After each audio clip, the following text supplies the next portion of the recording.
Today's video is sponsored by Incogni, of whom, more in a bit. Hello all, something a bit different today. I've come to Wapping. Now I love Wapping. It's been part of London's Dockland for centuries, and it's easy to imagine yourself 200 years ago as you walk around Wapping High Street. What's not a historical relic is these two ships. Now, from a distance, they look like a couple of late 18th, early 19th century cargo ships. But once you get up close, it's pretty obvious that these are replicas, and rather neglected ones at that. Piracy was an occupational hazard wherever you had ships. Well, it still is, I suppose. But here in London, piracy was a little easier than elsewhere. The big docks off the Thames weren't built until the 19th century. Ships coming into dock had to be offloaded in London proper, but they could only be offloaded at what were known as legal quays, where the cargoes could be monitored and the proper duties charged. Different quays handled different cargoes.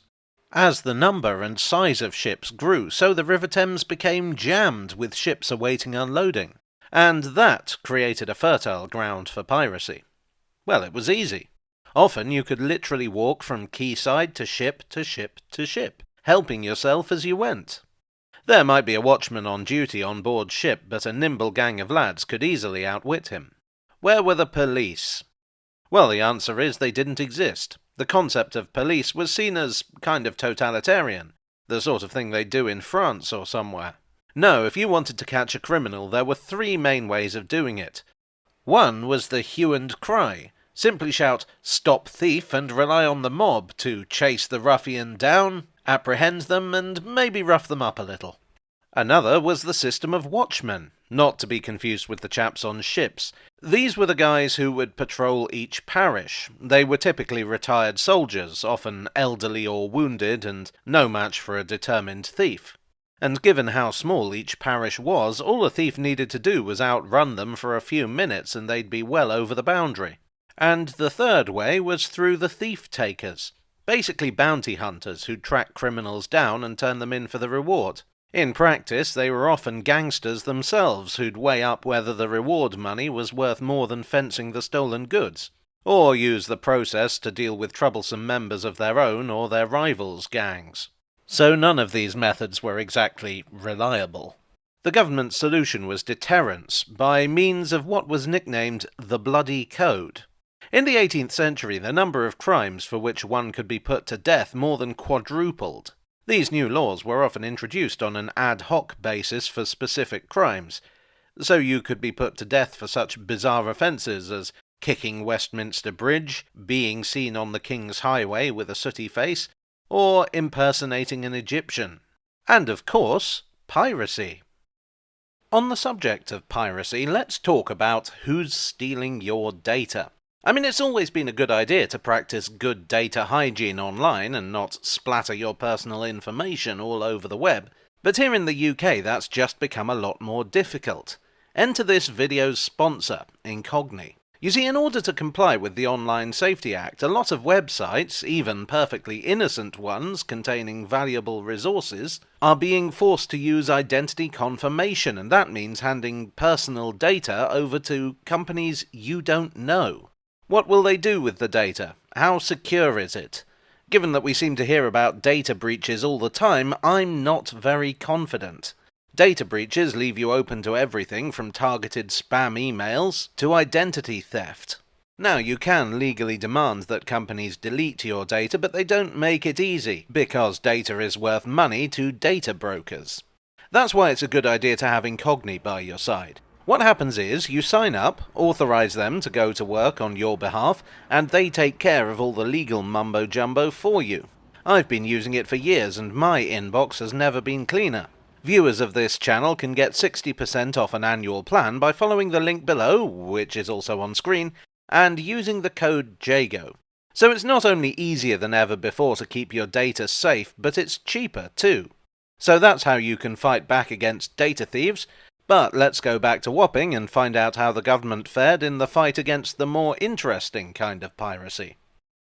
Well, the harsh laws clearly weren't deterring people very well. because by the 1790s the problem of river piracy had reached the point where it would result in London's first official police force. The two men behind it were Patrick Colquhoun, a magistrate and merchant, and John Harriot, a justice of the peace and master mariner. To deal with the philosophical objections against a police force, they had the philosopher Jeremy Bentham on board. Funding would come from the West Indies, or rather those who made money from that trade. Merchants and plantation owners who were obscenely rich and didn't much like sharing. The new force was founded in 1798, known as the Marine Police, and was based here. Here and in a bunch of little boats. The force was not welcomed by everyone, in particular those on the fiddle who rioted outside the station. It gives you some idea of how brazen thievery was in those days that people were willing to openly complain about their illegal trade being taken away. So much for deterrence, I guess. Nevertheless, in the first year of operation, the Marine Police could boast of having saved £122,000 worth of cargo. That is about 10 million in modern money. In 1800 it became official and government-backed, gaining the new title of the Thames River Police. In 1839 it was merged with the 10-year-old Metropolitan Police and became that organisation's Thames Division. However, prevention was better than cure, and dock companies were formed to build new docks in East London. The Tobacco Dock, where these ships are, was constructed by the London Dock Company. It opened in 1812. These docks incorporated legal quays to reduce the traffic jams in the Thames. But more importantly, they were surrounded by thick, high walls to prevent thieves getting in.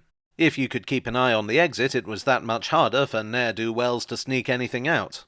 So that story had a happy ending, at least for the ship owners. But some endings were a little bit more grisly.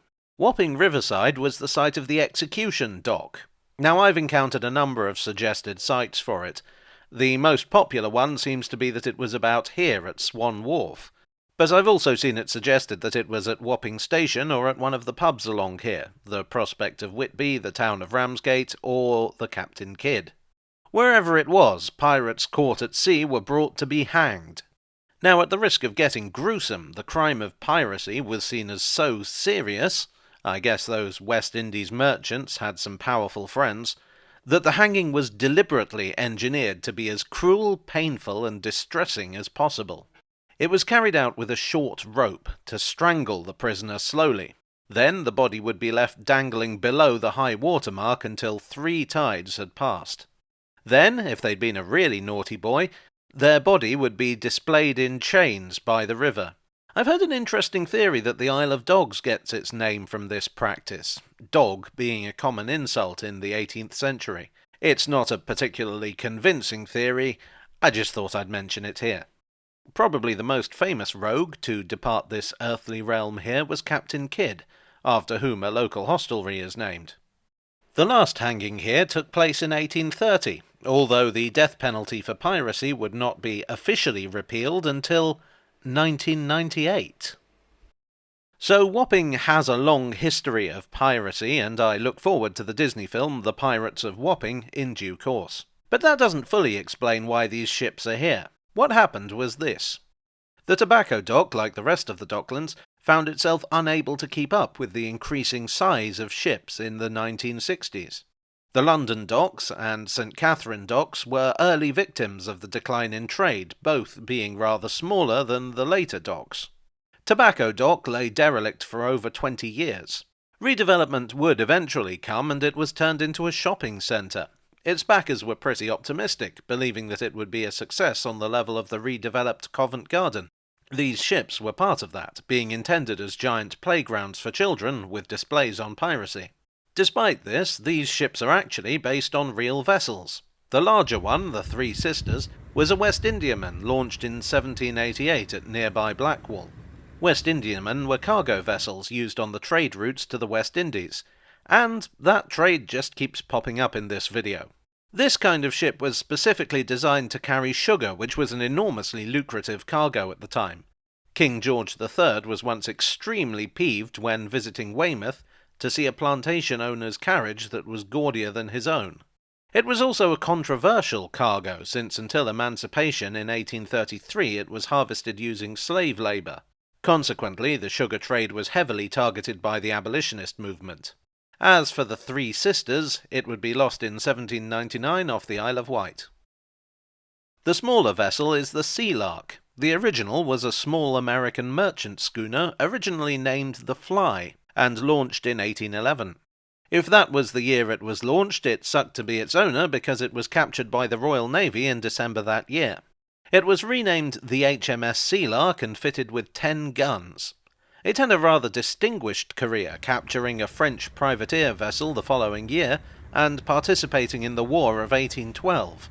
In 1815 it participated in the capture of 6 French vessels with the help of 5 other British ships. In 1819 it was sold off and disappears from the records.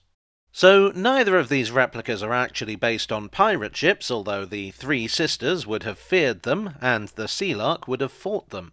The shopping centre at Tobacco Dock was unfortunately a flop. It opened in 1989 and closed in 1991, with a cafe hanging on there until 2003. In 2012 the dock was redeveloped again, this time as an events and office space. The ships, unfortunately, did not see a similar renovation. They now sit there, rusting slowly away. Less pirate ship, more hulk. Well, I do hope you enjoyed today's video. If you did, please do consider leaving a like and, perhaps, subscribing for more. I would like as ever to thank my donors on Ko-fi, on Patreon, and here on YouTube for your generous support. You are the buried treasure to my old map. I'd also like to thank Incogni for sponsoring today's video. Click on the link in the description below to take advantage of their generous offer. And I will see you all again very soon. Cheerio.